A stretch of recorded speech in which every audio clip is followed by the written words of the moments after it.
दोस्तों नमस्कार। सारांश की इस महफिल में आपका वंदन है, अभिनंदन है।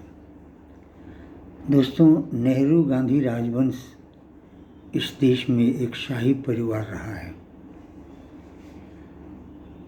और राहुल गांधी, प्रियंका गांधी तथा राजमाता यानी श्रीमती सोनिया गांधी आज उस नेहरू गांधी राजवंश के वारिस हैं।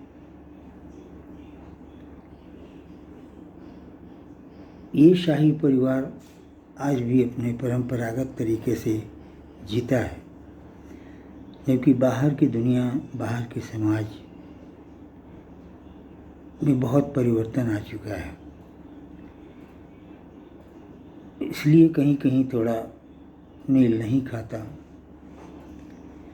खैर, फिर भी एक महत्वपूर्ण बात यह है कि हमारे देश की बागडोर इस राजवंश के हाथ में लगातार लगभग 60 वर्षों तक रही और उसके बाद वर्ष 2004 से 2014 तक सीधे तौर पर राजमाता के हाथ में रही। आज हम 2024 में पहुंच गए हैं। यहाँ चुनाव हो गए हैं, आखिरी चरण का चुनाव बाकी है। यहाँ पहुंचकर पिछले 10 साल की कुछ छोटी छोटी बातों को जरा याद कर लेते हैं। कैसा रहा इस परिवार ने, कैसे उसे लिया, कैसे रिस्पॉन्स किया, इत्यादि इत्यादि। इसमें पहली घटना हम लोग उस एमयू का लेंगे, बल्कि मैं ये कहूँगा कि गूगल से एक तस्वीर देखी जा सकती है, डाउनलोड की जा सकती है, जिसमें राजमाता के बगल में शी जिनपिंग के बगल में डॉक्टर मनमोहन सिंह गवाह की तरह खड़े हैं और कोई एक पेपर है जिसे राहुल गांधी एक तरफ तथा कोई चीनी पदाधिकारी दूसरी तरफ साइन कर रहे हैं। ये एमओयू के नाम से प्रसिद्ध हुआ, किंतु थोड़ा सा सोचने वाली बात सामान्य बुद्धि से ये होती है कि सत्तारूढ़ पार्टी किसी शत्रु देश से जाकर एमओयू क्या साइन करेगी।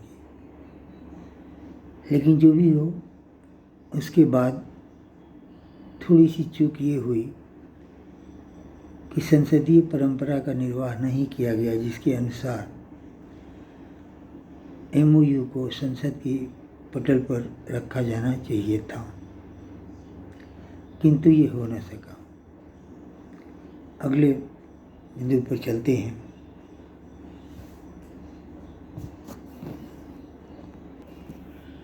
दूसरी बात ये है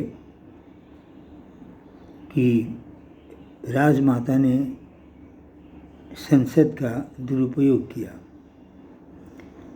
क्योंकि वर्ष 2014 से 2024 तक का लंबा समय उनके पास उपलब्ध था, जिसका उपयोग करके पार्टी के सभी लोग अपना संदेश देश के कोने कोने तक पहुंचा सकते थे, नागरिकों तक पहुंचा सकते थे।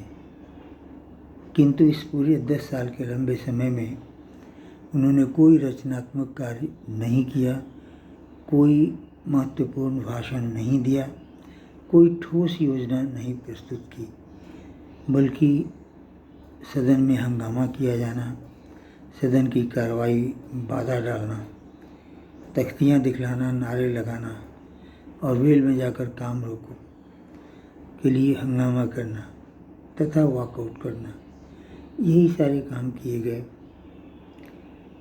और इस तरह छोटी छोटी बातों में एक लंबा समय निकल गया। इसके बाद एक तीसरा महत्वपूर्ण अवसर आता है जब संसद के नए भवन के उद्घाटन की तारीख आती है। उसका उद्घाटन प्रधानमंत्री श्री नरेंद्र मोदी जी करने जा रहे थे और उसके लिए निमंत्रण हर किसी को दिया जा चुका था, किंतु राजमाता ने उस संसद भवन के उद्घाटन के समारोह का विरोध किया और कांग्रेस का कोई भी आदमी उस उद्घाटन समारोह में शामिल नहीं हुआ। विद्वान जन कहते हैं कि यह सदन, संसद तथा संविधान की मानहानि है। जो भी हो, इसके बाद एक अत्यंत महत्वपूर्ण तिथि आती है 15 अगस्त 2023, जिसमें हर किसी को निमंत्रित किया जाता है और उनके बैठने के लिए स्थान रिजर्व किया जाता है जहाँ पर उनका नाम लिखा जाता है और लाल किला के प्राचीर से प्रधानमंत्री राष्ट्र के नाम संदेश देते हैं तथा नागरिकों से बातचीत करते हैं। इस पूरे प्रसारण तक, जब तक ये चला कार्यक्रम, तब तक बीच में कई बार कैमरा फोकस करके दिखलाता था कि श्रीमती सोनिया गांधी, राहुल गांधी इत्यादि कुर्सियां खाली हैं। ये बात लेकिन सोचने पे मजबूर होना पड़ता है कि इसका विरोध क्यों किया गया, इसको बाइकाट क्यों किया गया। यह तो राष्ट्र का पर्व था और प्रधानमंत्री किसी पार्टी का नहीं होता है, वह राष्ट्र का प्रधानमंत्री होता है।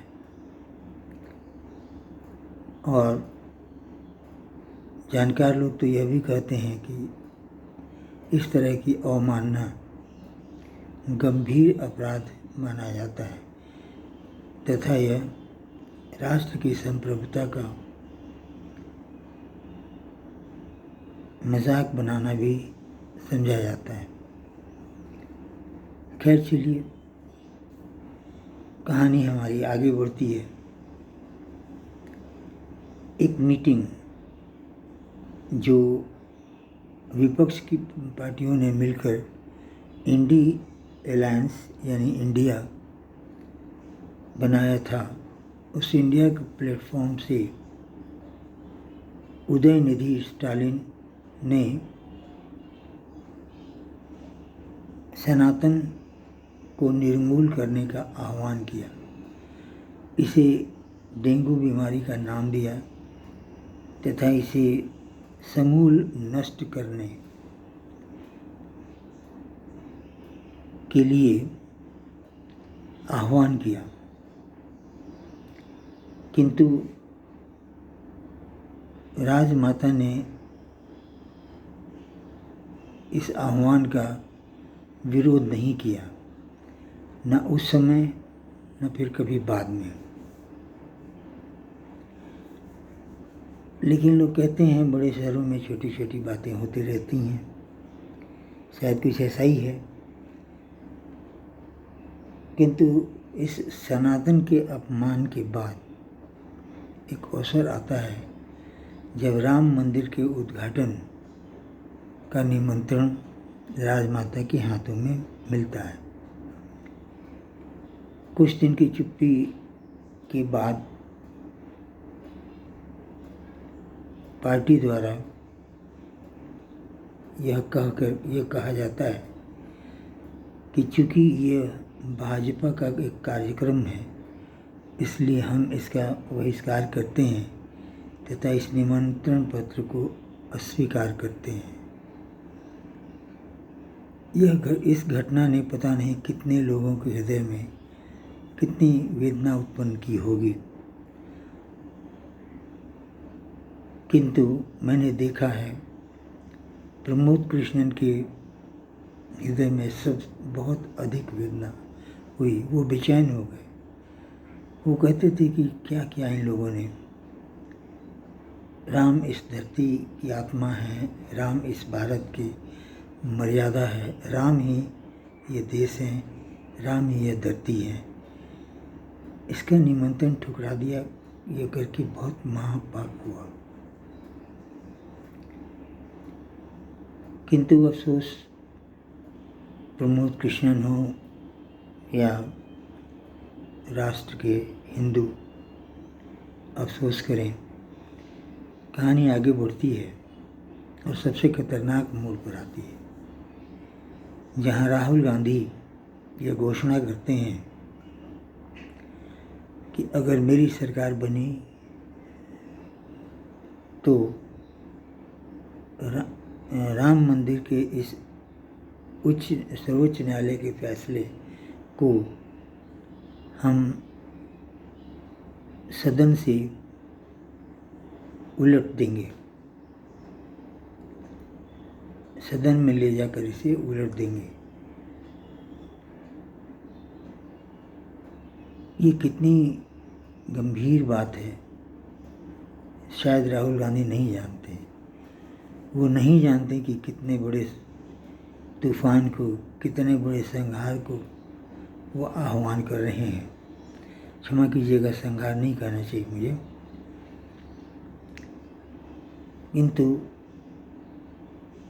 ऐसा करना ठीक नहीं रहेगा,